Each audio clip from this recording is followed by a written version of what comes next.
right, welcome to another Living Freestyle adventure. I was pretty convinced early on that I wanted to be a marine biologist. I loved animals, I loved the ocean, and so I learned to scuba dive at a pretty early age. I thought I was about 12, but it turns out by luck I found my original logbook, and it turns out I was just about 14. And that makes sense because I was running my own landscaping business, and that's how I actually earned the money I needed to buy all the gear and pay for the classes and everything that I wanted to do. But even though I'd done all that, you still need a legal guardian or adult partner. And so Grams became my scuba partner. I am sure she probably never thought she was going to be scuba diving, but I was pretty driven to do this. And so we went through all the classes together. Fast forward, we get to the open water test. And where do you do your open water test when you live in Virginia and you're not near the ocean? Turns out the answer is a rock quarry. So there's this giant rock quarry that's filled with water. It was called the Haymarket rock quarry. And bottom line is the visibility was awful. And so you couldn't see your hand in front of your face when you're in this thing. Back then, I don't know if it's still there now or if it's clearer now. And in the quarry, it was pretty big, but in the quarry there were these platforms that they had suspended from barrels that would sit at about 20 feet. And you would go down to these platforms and you would perform all of your tests, all your skills, mask off, everything that you needed to demonstrate in open water, including, nature and all that stuff. Well, back then, part of getting your regular open water license was you had to still do all the compass work and orienteering. And I'm pretty sure all that's been moved into advanced now, but back then you had to do it as part of the regular. And when you can't see in front of your face, it is legit compass work. You basically don't know where you're going, and so you had to kick out, I think it was 20 or 40 kicks, do a complete square, and come back to the platform. Well, when you can't see the platform after 10 feet, you're basically flying in the dark. It is full on instrument flying, right? Using the compass and your depth gauge to get back.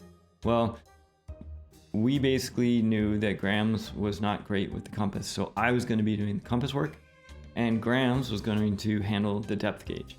So we start off on our adventure out into the dark, and something is going on with Grams' depth gauge, and she is just pulling us down. She's just pulling us down. And man, it's dark down there, dude. You're in a rock quarry. It gets darker and colder, and I didn't want to go down there. And so I'm trying to point at her depth gauge, tell her that there's something wrong with it, the symbol for something wrong, and it's just not registering. She keeps pulling us deeper. And so finally, I just grabbed my arm, because she had her arm hooked around mine. I grabbed my arm and just yanked it out of hers. And all of a sudden, out of nowhere, I don't know where this dude was, the dive instructor shows up, grabs both of us, and takes us to the surface. And I was like, immediately, I'm like, hey, we were, I was trying to explain to him, like, there was something going on with the depth gauge. We were doing it right. I know, because, I thought we were in trouble, whatever. And he comes at me. But it turns out what had happened was, the reason he pulled us to the surface was not because of the depth gauge or any of that kind of stuff. It turns out the problem was, from his perspective, where he was sitting, it looked like a movie forced perspective punch. And so when I yanked my arm out, it looked to him like I had cold clocked with a just clean roundhouse punch Grams. So I was like, dude, I did not just punch my own mom. So we got that all sorted out. He realized that I had not just clocked Grams. We went back down, and I did, because of the problems with her depth gauge, I took care of all of the compass and depth work. And we went out, we did our 20 kicks in each of the four corners of the square. And as we were coming back on the last leg, and all of a sudden the platform shows up out of the dark, I was definitely smiling. I was like, this was cool, right? I knew we had passed this portion of the test. And even though We had a slight little misunderstanding there.